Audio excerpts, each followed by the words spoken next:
ఈరోజు SPDCL CMD గారిని మన జాయింట్ యాక్షన్ కమిటీ కలిసింది. సిఎండి గారితో సుమారుగా ఒక 45 నిమిషాలు చర్చలు జరిపాము. నిన్న ఏదైతే ఇదే ప్రాంగణంలో మహాధర్నా జరిగిందో ఆ మహాధర్నా కోసం సిఎండి గారు కూడా చర్చలు జరిపారు. మనకంటే ముందే చాలా సమాచారాన్ని తెచ్చి పెట్టుకున్నారు. మనం చాలా క్లియర్ గా చెప్పాము. స్టాండింగ్ ఆర్డర్ లో ఉన్నటువంటి ఏదైతే కొన్ని గ్రేడ్ చేంజ్ ఇట్లాంటి ఏ చర్చలు జరిగినాయి, కానీ మన జేఏసీగా మాత్రం ఖచ్చితంగా కన్వర్షన్ ఇవ్వాలనే ఆలోచనతో సిఎండి గారికి చెప్పాము. గతంలో జరిగినటువంటి ఏపీఎస్సీబీగా ఉన్నప్పుడు ఏం జరిగింది, 2006లో ఉన్నప్పుడు ఏం జరిగింది, ఇప్పుడున్న సిఎండీలు ఏం చేయాలి, ఏం చేస్తే ఉన్నటువంటి 20,000 మంది ఆర్టిజన్స్ న్యాయం జరుగుద్ది, ఈ విషయాల మీద చాలా క్షుణ్ణంగా చర్చించాము. సిఎండి గారు పాజిటివ్ గా తీసుకున్నారు. ఈ 20,000 కుటుంబాలకి న్యాయం జరుగుద్ది అంటే మా వంతు కృషి చేస్తామని చెప్పి సిఎండి గారు చెప్పారు. అయితే ఇది నా ఎస్పీడీసీఎల్ సిఎండి ఒక్కరి వల్లనే కాదు, రాష్ట్ర సిఎండి గారిని కలవాలి, మీరు ఇంకా ఎన్పీడీసీఎల్ సిఎండి గారిని కలవాలి. దీంతో పాటు డిప్యూటీ సీఎం గారు బట్టి విక్రమార్క గారు విదేశాల్లో ఉన్నారు కాబట్టి వారు వచ్చిన తర్వాత వారి దగ్గర అపాయింట్మెంట్ తీసుకుంటాము. మీ జేఏసీ నాయకులను అందరినీ కూడా డిప్యూటీ సీఎం గారు కల్పించిన తర్వాత ఇక్కడ ఏదైతే డిస్కషన్ చేశారో అదే డిస్కషన్ డిప్యూటీ సీఎం గారి దృష్టికి కూడా తీసుకుని వెళ్ళండి. ప్రభుత్వం పాజిటివ్ గా ఉంటే గనక మాకు ఏ రకమైన అభ్యంతరం లేదు, మీకు అందరికి పూర్తి స్థాయిలో హెల్ప్ చేయడానికి సిద్ధంగా ఉన్నామని చెప్పి సిఎండి గారు చెప్పారు. బహుశా ఫస్ట్ వీక్ లో డిప్యూటీ సీఎం గారు విదేశాల నుంచి మన దేశానికి వస్తున్నారు కాబట్టి, మన రాష్ట్రానికి వస్తారు కాబట్టి వచ్చిన 2-3 రోజుల్లోనే డిప్యూటీ సీఎం గారిని కలుస్తాము, విషయాలన్నీ కూడా చర్చిస్తాము. డిప్యూటీ సీఎం గారితో పాటు ముఖ్యమంత్రి రేవంత్ రెడ్డి గారిని కూడా కలిసే ప్రయత్నం చేస్తాము. అంతిమంగా ఈ 20,000 మందికి కన్వర్షన్ ఇచ్చే పద్ధతులలో మేము ఇవ్వాలని చెప్పేసి గట్టిగా అడిగినప్పుడు గతంలో ఏమన్నా ఇచ్చారా లేదా ఈ విషయాలు కూడా చర్చ జరిగింది.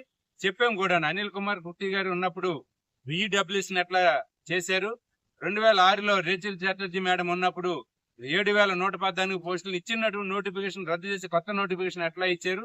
దీనికి ఉన్నటువంటి ఐటీ యాక్ట్ లో ఉన్నటువంటి ప్రొవిజన్ 12th అగ్రిమెంట్ యాజమాన్యం వర్సెస్ జేఏసీ లేదా యాజమాన్యం వర్సెస్ యూనియన్లు చేసుకుంటే దాన్ని ఏ రకంగా 12th అగ్రిమెంట్ చేసుకుని లీగలైజ్ అయితే అనే విషయాలన్నీ కూడా చెప్పాము. దానికి కన్విన్స్ అయ్యారు సిఎండి గారు. ఖచ్చితంగా మా వంతు సహకారం చేస్తామని చెప్పి హామీ ఇచ్చారు. ఇక ఫస్ట్ వీక్ లో మాత్రం డిప్యూటీ సీఎం గారితో ఇచ్చిన తర్వాత ప్రభుత్వంతో చర్చలు జరిపిన తర్వాత ఫైనల్ ఒక నిర్ణయం చేసుకోవచ్చని చెప్పడం అనేది జరిగింది. చెప్తాం ఆయన అంటే రెడీ లైవ్ లో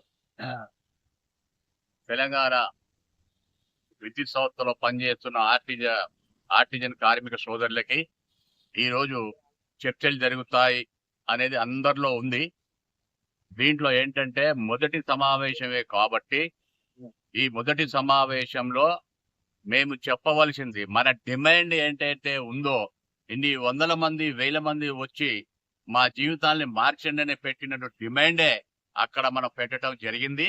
అక్కడ కన్వర్షన్ గురించే మాట్లాడటం జరిగింది.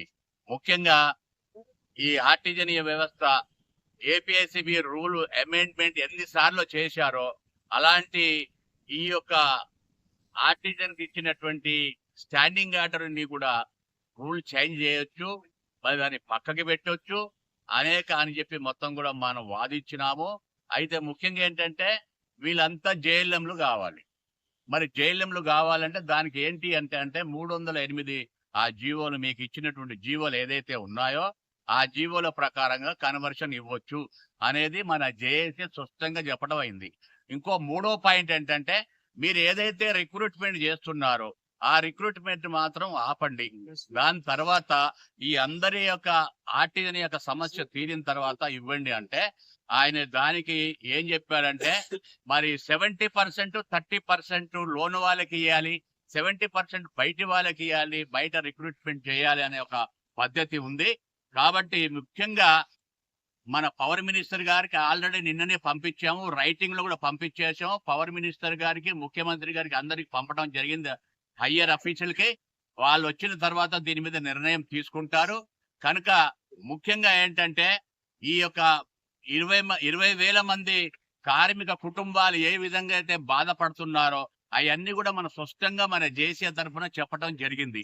ఎందుకంటే రిటైర్మెంట్ అయినప్పుడు కానీ వాళ్ళకి 300 లీవులు అప్పుడు కానీ వాళ్ళకి జరిగేటువంటి అన్యాయం ఏ విధంగా జరుగుతుందో వాళ్ళు స్పష్టంగా కళ్ళకు కట్టినట్టుగా మనం చూపించడం జరిగింది.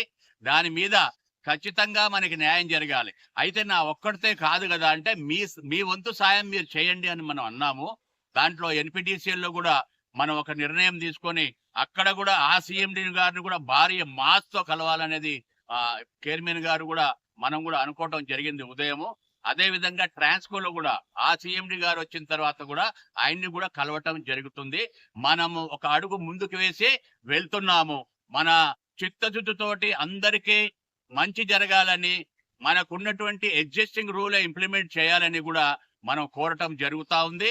అయితే ఒక దశలో మీకు ఏదైతే ఇప్పుడు ఉన్నటువంటి పోస్టులు ఖాళీ ఉన్నాయి అంటే జేఎల్ఎంలలో వీళ్ళందరినీ నింపి మరి ఆ ఆర్టిజన్లే మరి మీరు నోటిఫికేషన్ ఇవ్వండి సార్ అని చెప్పి చెప్పడం కూడా లాస్ట్ కి ఫైనల్ గా చెప్పడం జరిగింది. ముఖ్యంగా ఉన్నటువంటి ఎగ్జిస్టింగ్ రూల్ నే ఇంప్లిమెంట్ చేయాలి అనేది మనం స్పష్టంగా చెప్పడం జరిగింది. అది థ్యాంక్ యూ వెరీ మచ్. జై జేఏసీ జిందాబాద్ జేఏసీ